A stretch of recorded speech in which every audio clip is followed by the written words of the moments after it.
momentarily. Everyone, beaming in. And everyone have a good weekend? Oh, great weekend. Great weekend. You got your trick or treat. Halloweening? Yeah, with Daniel. little ones. Yeah. What was Danny? Adorable. He was a little piggy. Oh my gosh, I Pig. love it.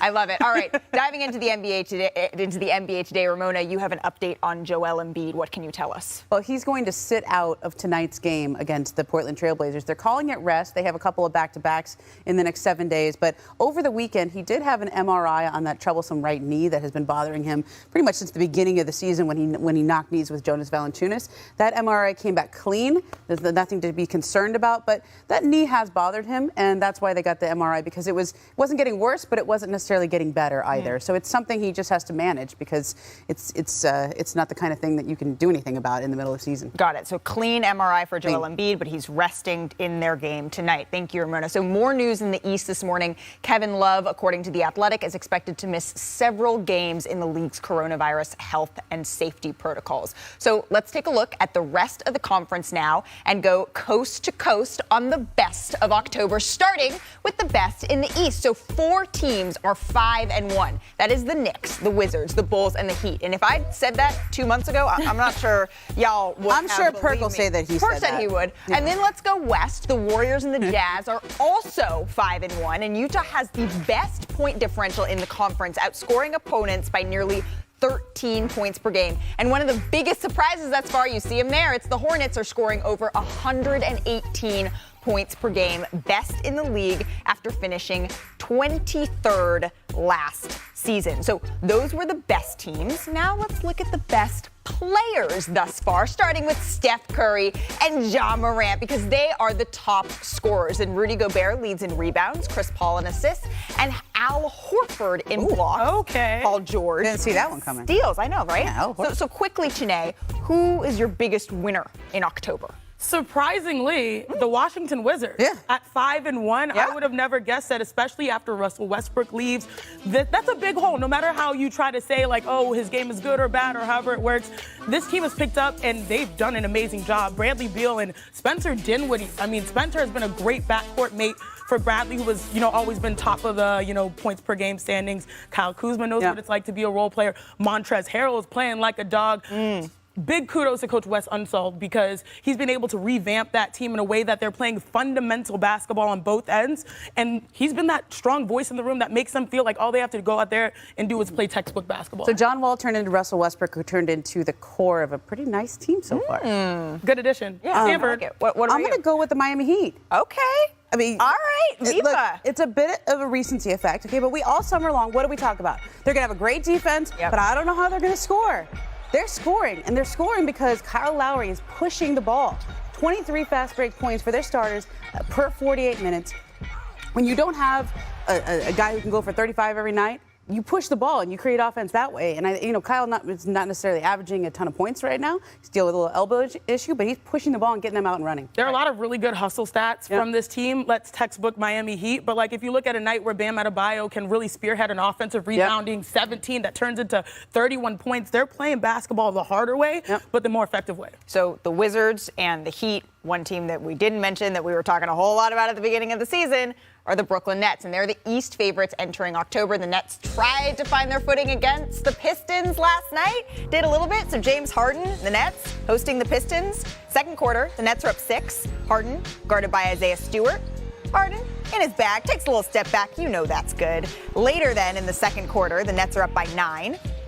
Harden, double teamed, passed it to Blake Griffin. Blake Griffin looks like he's going to pass, but then he shoots it in mid-air. Look at this. It looks like he changes his mind. Hold up, wait a minute. And he says, I'm going to shoot that thing. Well, hang on. Yeah. That was finished? No. And he made it look easy. All right, less than 3 minutes left in the second. Harden throws a pass ahead to Kevin Durant, who does what he does. Harden finished with 11 points, 6 rebounds, and 7 assists in the first half. So in the third quarter, Nets up 17. Watch Durant here. He comes up, he looks like he's trying to fight through a screen, but he gets that elbow up a little bit high, hits Kelly Olynyk. That's not a little high. That's very high. A little lot high. A lot of high. That's a lot high. That's a lot high. Like elbow well, the referees agreed, and he gets a flagrant 2 foul and is ejected. He finished with 23 points, so closing seconds of the third, Harden drives, runs to DeAndre Bembry. Harden had 18 points, 10 rebounds, 12 assists. It was his first triple-double of the year, ladies. 117-91, Nets win it. I think the confidence and just my rhythm and all that's coming back, simultaneously together. And it feels much, much better. I kind of knew that I was going to have a slow start just because I wasn't, playing a lot. I knew the work was going to catch up and ultimately I was going to get back to where I needed to be. Game by game, I'm just more confident, extra pep in my step, just overall, much better. So James Harden struggled getting to the line in the first 5 games of the season, only averaging 3 free throw attempts per game. But in these last 2 games, he got to the line 22 times, and the rest of his game opened up, increasing his numbers across the board. So, Chiney, how have you seen Harden flip the switch? I love it because we saw it in one game when he shot 19 free throws. And let's go to the board. Why don't you guys come with me so I can break it all down? Break it down. What I really love about James Harden is that he walks the walk and he doesn't talk the talk. He'll let his game speak volumes. So give me the tape, producer Jesse, today. This is what he was dealing with the beginning of the season. A lot of contact, drawing fouls, and getting up. He's a very durable player with the exception of last year. And he took all of that angst and everyone saying, is he okay? And all that type of stuff. And he translated it to his game. Look at how many defenders are always hanging on him, and he's realized ever since that 19 free throw game, he's got to lock in. Whether it's getting to the paint, finishing at the rim like we saw all the time in Houston, or saucing on the perimeter. James Harden's first triple-double of the year is largely because he's flipped the switch, because he heard everyone talking about him, saying you need to be more aggressive. And when he was aggressive, aggressive. He said V. What happened? Netflix is so much better, you know what I'm saying? I love it. All right, so Ramona, Harden previously mentioned how hard it was for him to train this summer following that hamstring injury. What have you heard about his route back, as Kendrick Perkins is also going to be joining us? He was rusty, coming into this, because he was not able to play basketball over the summer. He spent so much time just rehabilitating that hamstring injury. He had 2 grade 2 hamstring pulls. Okay, that is a serious injury. Just one of them. He came back to have another one. Right. He had to spend all summer just working on the hamstring. And I know you have the social media jokes, right? He was out with little babies, a fashion week. He was working hard to just rehab that hamstring. But his game, as Chiney says, has so much finesse to it, has so much touch. He's such a good shooter and such a crafty player. He just needed a little time to play his way back into shape here. Absolutely, and he said that he wasn't really able to do all that much. I feel like we saw this movie before last year. Right, and I'm hoping, is this going to be the sequel? That's kind of what we're gonna have to see. I promised Kendrick Perkins. Kendrick Perkins is joining us now. So Perk, we saw KD also get ejected in that highlight. He threw a ball into the stands on Friday night and earned him a $25,000 fine. What, if anything, do you make of these instances? You know what? It's hard to say for the simple fact that, the game that he threw the ball in the stands, they actually won the game. And then even the game that he got ejected, they were up by double digits and were actually playing good basketball. So I don't want to say that KD was frustrated. I just think that, he just have, it's emotions, right? And I don't know what's going through his head. I think a lot of us really don't know at times what's going through Kevin Durant's head, right? So I don't want to make assumptions, but at the end of the day, I'm not used to seeing this KD. He's more physical. I don't know if, the Kyrie Irving situation is taking a toll with his frustration or whatever it may be, but at the end of the day, I still can't figure it out. They were winning the basketball games. They won the games. I don't understand the throwing of the ball in the stands. Yeah. Well, the Olynyk play, don't you think, though? Kelly kind of gets into it with people. That's sort of his game. He does. Yeah, I could see that, but KD didn't seem way worse. Just think about it. Battling with P.J. Tucker, it doesn't get any worse than that, right? He didn't battle with P.J. Tucker throughout the series. It's nothing that Kelly Olynyk could do to frustrate him. I don't know. I can't really tell. Well, I do know a little bit, my brother Perk. I do think that this emotional reaction right now, what are they, 2-3 or so on the season? I think that a lot of people have been talking about their team. And KD, I'm actually happy that he has shown a little, energy emotionally, but make sure everybody's safe, whether it's a player, Kelly Olynyk, or the fan, you got to make sure everyone's safe.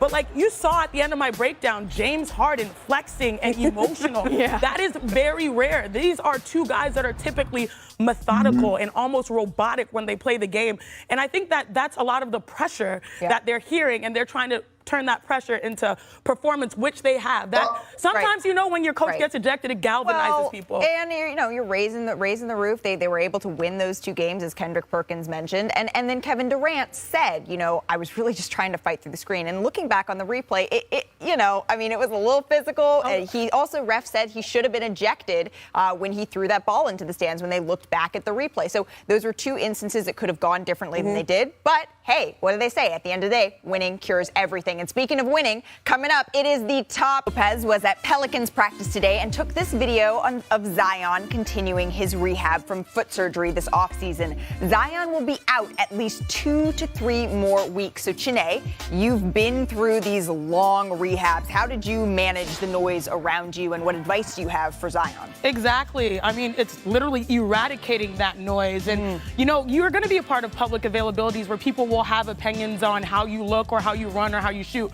Forget all of that. You have one goal, getting back to the court and being productive for your team, and I would lock in on that. It will take some time for him to feel like himself, but I know it's tough because there's a lot of people saying, like, trying to microanalyze each and every appearance shot. Just let this young man have some time. Absolutely. And the Pelicans, they need him to come back the sooner the better, but only when he is healthy. So let's run through some of the top from this weekend's action. And first up is top handles. Let's go to Svi going behind the back. We'll start there. Oh, smooth. Oh! Yeah, that's like the cone drill. You know when you play basketball as a kid and you go here, bam, right there. That's clean. He was like, all right, this is my human cone, and I'm just gonna, and then when you dunk, move right through it. When you dunk, you get I'm gonna move right through it. And then we're gonna also head to Chicago. DeMar DeRozan. Oh, I love this one. Jordan Clarkson. I love this one. It's easy money. I love this one because he's a king of the mid-range. And guess what? Where Stop. he lives. You reach, I teach. You reach, I teach. Can we put that on a bumper sticker? 100%. Reach, I teach. I love 100%. that. I love that. And then last, we got Kevin. Sorry. I mean, that was rude. Look at the bench reaction. I hear you. I hear you watching that. I mean, look at the bench. The bench goes. That's why they call him the sniper, because sometimes it's like, bam, got your And you ankle. don't even see it coming. Bam, oh, got your man. ankle. She said, bam, and then got he your nailed the ankle. shot. All right, let's go to top dunks. We start in Memphis, where Jared Jackson Jr., I mean, he destroys the rim. Can you still get up like that, Perk? It's about time. I've been waiting on this Jared Jackson Jr. right here. Nobody want to see layups. This is what we've been waiting on. Well, and then you got to go to Milwaukee. It's not often that guys can catch a body on Giannis Antetokounmpo like that. That's grown man type stuff, too. That's Shaq stuff right there. I mean, and then finally, we got to come back to LA because, I mean, LeBron here, it just, he just got to show off. You know what I mean? Just lay the ball up. I mean, that was one where I actually got off my couch and was like, whoa, whoa. All right, headed to top duel, Luka Doncic versus Davion Mitchell. First, Luka gets the best of him a little bit here. All right. Okay. Luka's talking to the bench. He's saying, you see that? Yeah, he's saying, you see that? Gotta have that. You gotta have it. But then you gotta go to the other side because, you know Davion's gotta have a word about this. You know he does. And Perk, you love Davion. I do. Look at that defense. That's like, look, I haven't seen defense like that since Tony Allen. Well, that's why you love him, right? Like, that's the guy who takes it seriously. And Luka's like, all right, I got to have a little bit of respect for that, right? So then we got top first impression. Finally, Cade Cunningham made his NBA debut on Saturday. Although he didn't have the best game, he played really hard. Take a look at this. Okay, he's active. And that's all you want. Like your first game out after being hurt, that's all you want. Is this a candidate for Let's Get It? Isn't that your segment, Perk? Yeah, I was just about to say that. Why is this even on here? This should be on Let's Get It when I'm in studio. This is you doing all the little things. Well, you're coming back into studio later this week. We're just going to have to take a deeper dive. All right. It is Halloween. Well, it was. I don't believe that we can continue it multi-days, but we do have to save a moment for top costumes because Robin Lopez and his partner Christine, like shout out Christine. I know Robin, and then I love this the Lillards. I like that. The Lillards, the Flintstone Lillards. But and the nose and the finger in the nose like a But you guys, the Lakers, I mean, they went all out. That's Russ as Chucky and Trevor Ariza as the Joker. And then I don't even understand this. All right, yeah, LeBron, amazing. That's Anthony Davis. Yeah, I had no clue. How is that Anthony Davis? I don't get it. And then LeBron also had a sitting lookalike. A that was doppelganger. courtside, but actually this is the Rockets rookie Josh Christopher's older brother, Pat Christopher, and he's designed clothes for LeBron and was a counselor at LeBron's camp since 2007. But the internet didn't know all of this when they just saw, wait, that looks like LeBron seeing double. And after the game, Inception. LeBron had some fun, mixing it up courtside, tweeting, Ayo, true definition of two places at the same time. Somebody tell Patsy if he wants to be me for Halloween, just ask. Can I be you for Halloween today? Absolutely. Can I be you for Halloween? Yeah, because we asked. So Okay.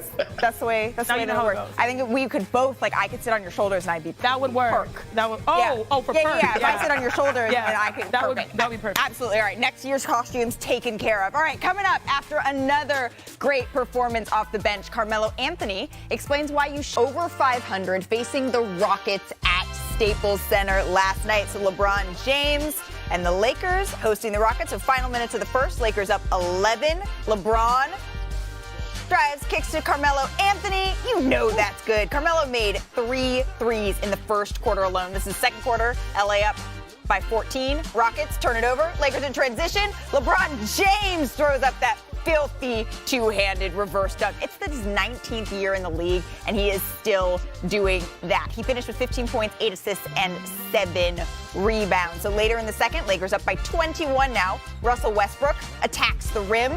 One-handed jam to go. Take a look again.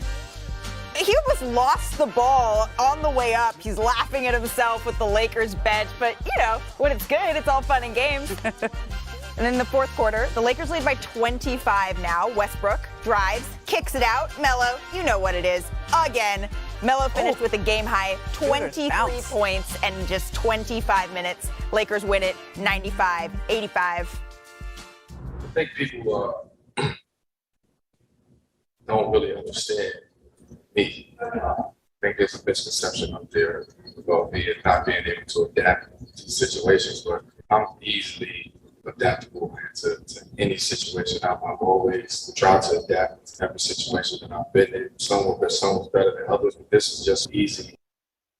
That look was a whole mood, but Carmelo has been on a tear to start this season. He's shooting a career-high 50% from the field and 52% from three-point range, and Melo is also scoring his most points per game since 2016-17 season when he was with the Knicks. And now we welcome back Ramona Shelburne. Ramona, Melo's made his mark as a scorer, and you've seen him pick up his game elsewhere? Yeah, look, defensively. Do we think we were talking about defensively with Melo? Defense. Right, but the Lakers system was the bedrock of their 2020 championship. Their Lakers defense was how they won.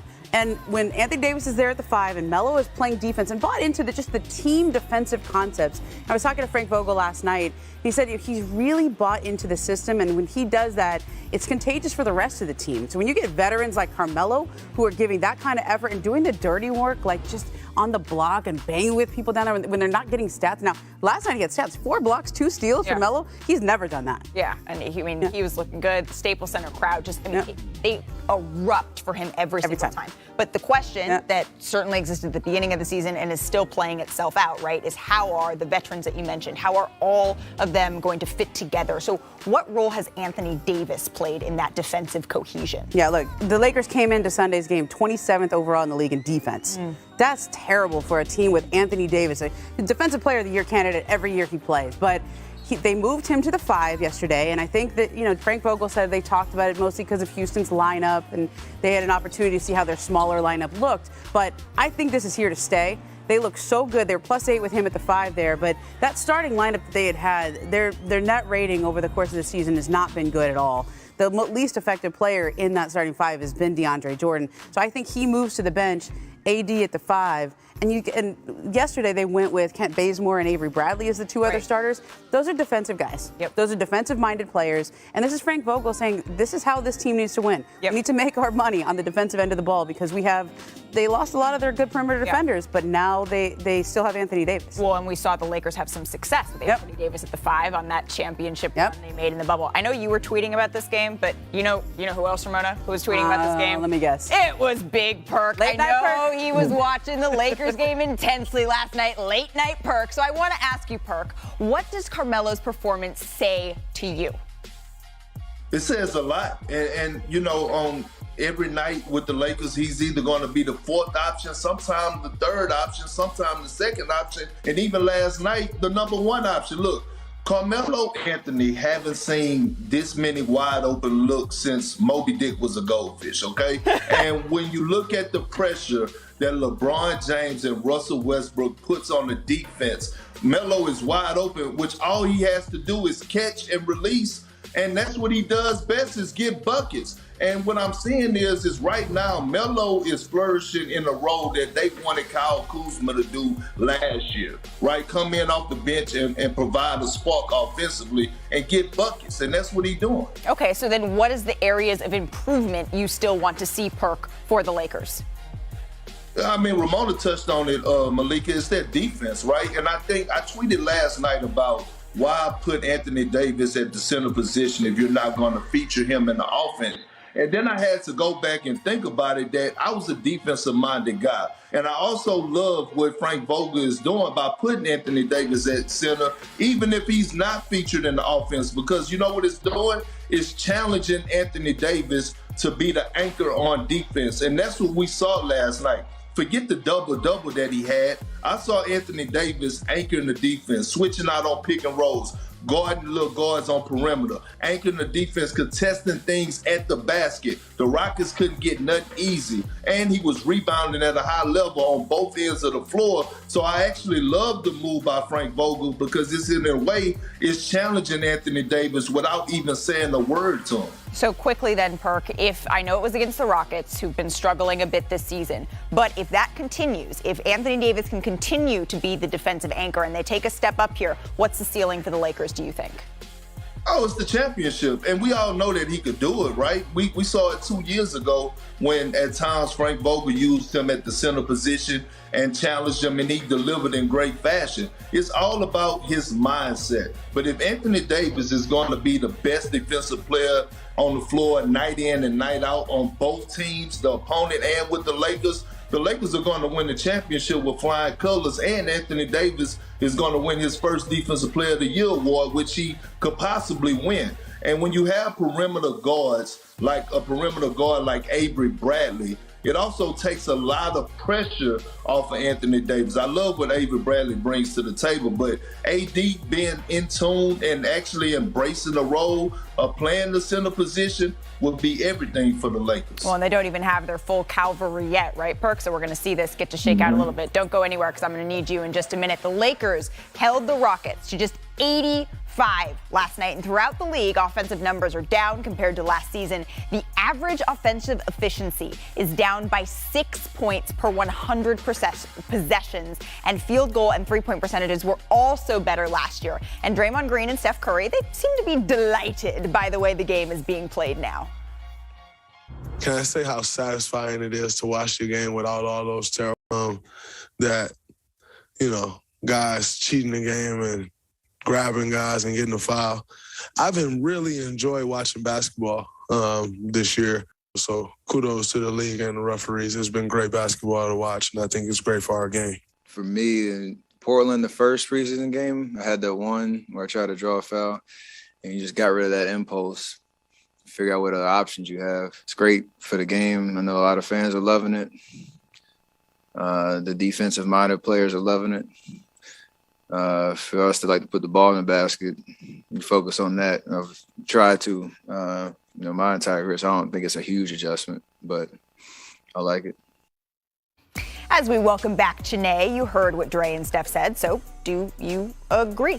This is why I love the Warriors. And this is why I love that duo of Draymond Green and Steph Curry. I absolutely agree, because what have we been talking about? Not just great offense throughout, the NBA the last few years, but it's nice to bring back the great defense. When we look at teams like the Miami Heat and how they're completely switchable and Bam Adebayo is going to work. And we talk about teams like the Chicago Bulls who have brought in savvy vets, but then also we're seeing highlights of them defensively. Like, I love this. When you get so much offense, it's great for the numbers and analytics and for the fans, but we also want to see what makes basketball its truest essence. And that's just the hustle, the heart. And so that's what this, change has really brought. And I'm glad that both, having the cosign of the best arguably shooter of, all time, it's great. Steph Curry, for him to say, I agree too, so that, shooters have that balance. So Perk, where do you then find the happy medium between too much contact and too much freedom? Well, I'm just loving it overall. And I think you got to find the balance, but offensive players are getting challenged, okay? And that's the good thing about it, because guess what? They always say good D, but better O. And the reason being is because a person who guarding one of the prolific scorers in the league, like a James Harden, it brings out the best in them, right? And I heard Sinead and I heard Ramona, giving James Harden earlier in the show, and I wanted to address them about the hamstring issue. Go ahead. What happened with James Harden is that he heard the noise as well, right? He had to adjust to the foul call situation, and he did just that. And he delivered in great fashion right now in the past 2 games. But look, good defense is going to bring the best out of great offensive players. And I love watching the game because now it's physicality. Now it's not refs stopping the play all the time. And now you're starting to see low-scoring games. You're starting to see games that's 104 to 103. Well, last year would have been 138 to 137. And so I'm loving the change along with Draymond and Steph Curry. Look, I have no problem with you, Big Perk. I want no smoke, and we're on the same page. And I want to give this one example. So if I'm going to touch Big Perk, normally I would not be able, if he was a guard, I would not be able to touch him again until he enters the paint. That's how hard playing defense is. Where should I touch him? On his face? Wherever. So if I touched him here as a defender, I could not touch him again until he entered the paint. Right. That was near impossible for defenders. So I think I'm really glad for that focus point. I knew this was going to have this discussion with, because I got 2 bigs in here. I need a guard. Can someone send me a guard so I can get their opinion on this? Really, point guard Momo. We got to get her in here. All right, Wednesday on ESPN. Points off turnovers with almost 23 per game. They are second in free throw shooting and 4th in 3-point percentages.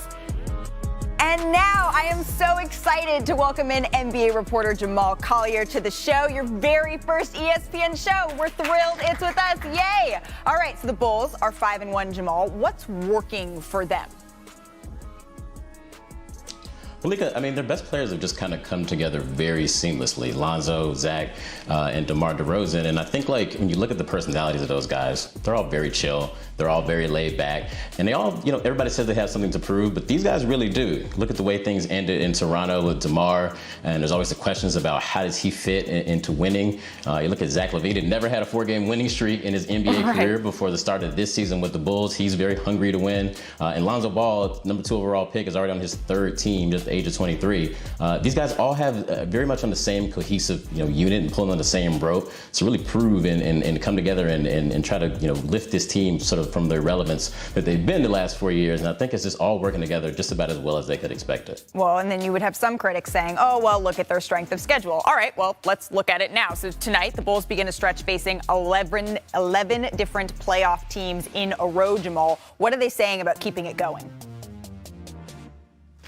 Yeah, we're going to figure out real quick exactly how for real the Bulls are. I look at back to that game against Toronto, and the game that they eked out a very close 4th quarter win. They almost gave up a 4th quarter lead back. And DeMar DeRozan was really the guy who steadied them on the court. And in the locker room, he was really disappointed just in the way that they finished that game. And I think that you only can play who's in front of you, but they realized they got to play better and they got to be on top of their game against some of the tougher competition that they're getting ready to face. So, holler at me again in 2 weeks and we'll see exactly how good the Bulls are. But we're going to get a very good gauge of where this team is at here coming up. Absolutely. We'll be hollering in 2 weeks, and we'll see, all right, how did everything shake out for them. Jamal, thank you so much for joining us. Really appreciate it. All right, so we bring him back in Chiney. So Vucevic, Lonzo, DeRozan, they have all been with Chicago less than a season, but how are they already operating like such just a well-oiled machine? Well, the Chicago Bulls started off 5-1, and the reason why is because they're top 10 in both offensive and defensive efficiency. But let's talk about the offense. So give me my tape producer, Kwaku. All right, I know I usually go hard. Kwaku, baby! Nikola Vucevic, walking double-double, which means he attracts doubles, kicks it out to Zach LaVine, who's shooting 41% from 3. That's just great basketball, great offense. too late on that closeout, cash money. And again, when you're able to distribute from the inside out, well, check this out, a nice dribble handoff. You draw 3 defenders, and this is the beauty of positionless basketball. Your center can knock down mid-range shots. And then again, ball rotation and how they're able to move. Look at Lonzo Ball reading the defense and sleeping, slides right up. That's the easiest shot you can get in basketball. And like you mentioned, fast break points, they're off to the races. This is the most danger zone you can have when you have a 3-on-1, nice, tough finish right here. The Chicago Bulls have really stepped up their game. It's because they have a number of savvy veteran players that are in their prime, that are hungry and want to win, and it's working well very seamlessly. Seamlessly, well-oiled. I like it. It looks good. The one loss the Bulls suffered was against the 5-1 Knicks, who are also in action tonight, facing off against the Raptors. New York enters tonight tied for first in the East in the NBA after defeating the Pelicans on Saturday. And the Knicks are clicking on to start the season. They lead the league in three-pointers, making nearly 17 per game and shooting them at 41%. So that ranks second in the NBA, and they also have the 3rd best offensive efficiency. So now, can we get Perk back? Welcoming in Perk.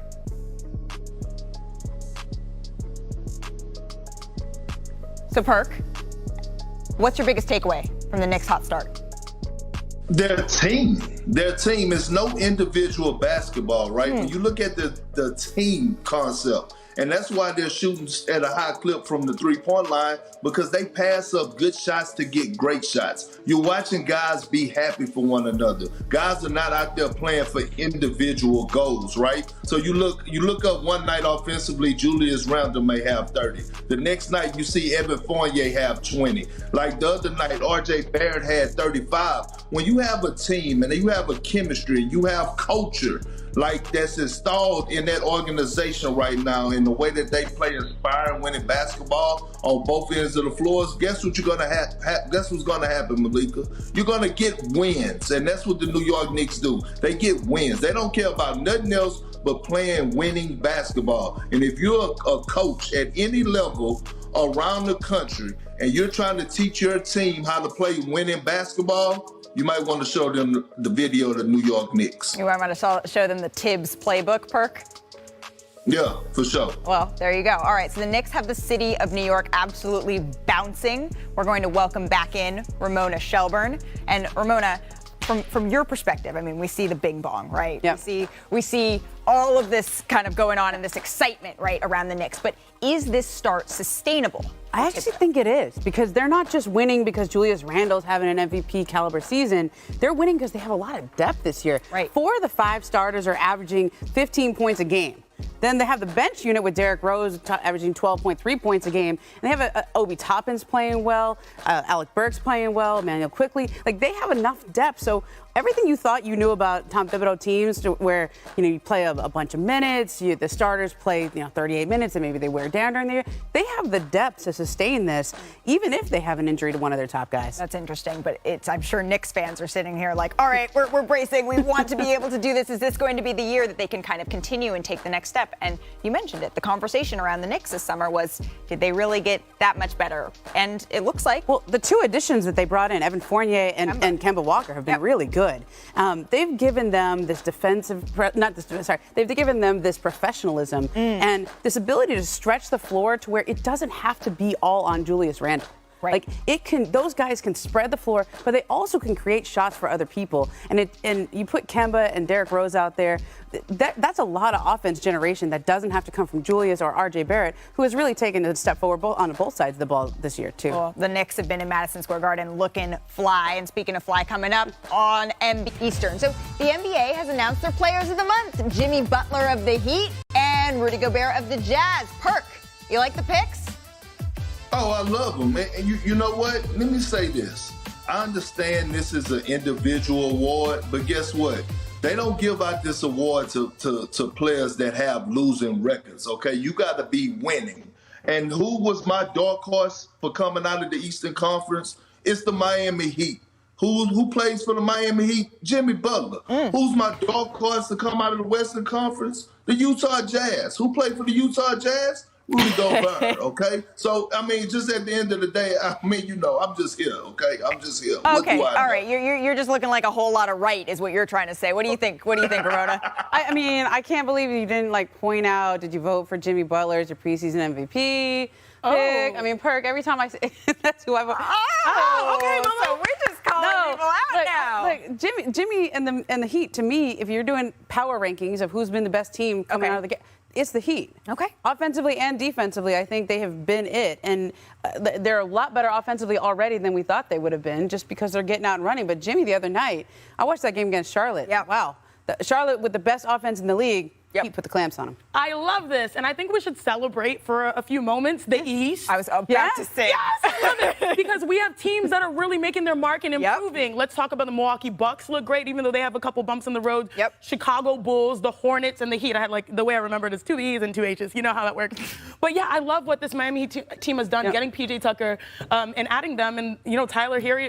It's just been a good start for the East overall, and I'm glad that we have multiple storylines and multiple players. Well, and when Masai Ujiri joined the show, I said, which conference? Which one you got? Which one's more interesting? Which one's better? He said it's going to be the East this year, so we'll see. All right. Nike and the NBA released their City Edition jerseys early this morning. I have one with me, but we have all of them over here. So we have Utah and Phoenix were the only teams to not make new jerseys. Some jerseys pay homage to their team's history in celebration of NBA 75. We got this one from the Clippers. Look at this. I like this whole color scheme. Right? I like it. It's kind of clean. I like these threads. All right, Chanae, which jersey do you like the most? I need a look. Is there a way our amazing director and producer, can I get a more look at these? Ramona, which one do you like? You know what? I always vote for the Spurs jersey. I love that Spurs jersey every time. But I think this time I might go with Denver. I really like that old school rainbow look. Okay. That's pretty cool. We were talking about Miami quite a bit. I'm not super excited looking at this Miami one. They crushed it so much with the Vice that I'm like, okay. Perk, maybe which this was one do you aggression like? Chanae, you're not giving H-Town no love. Oh, Clutch City. I'm trying to find it. Where's H-Town? Elijah Warren, Vernon Maxwell, Sam Cassell, Mario Ellie, come on, that jersey was legit. Perk, I gotta know tell have you, one. I love everything Toronto touches.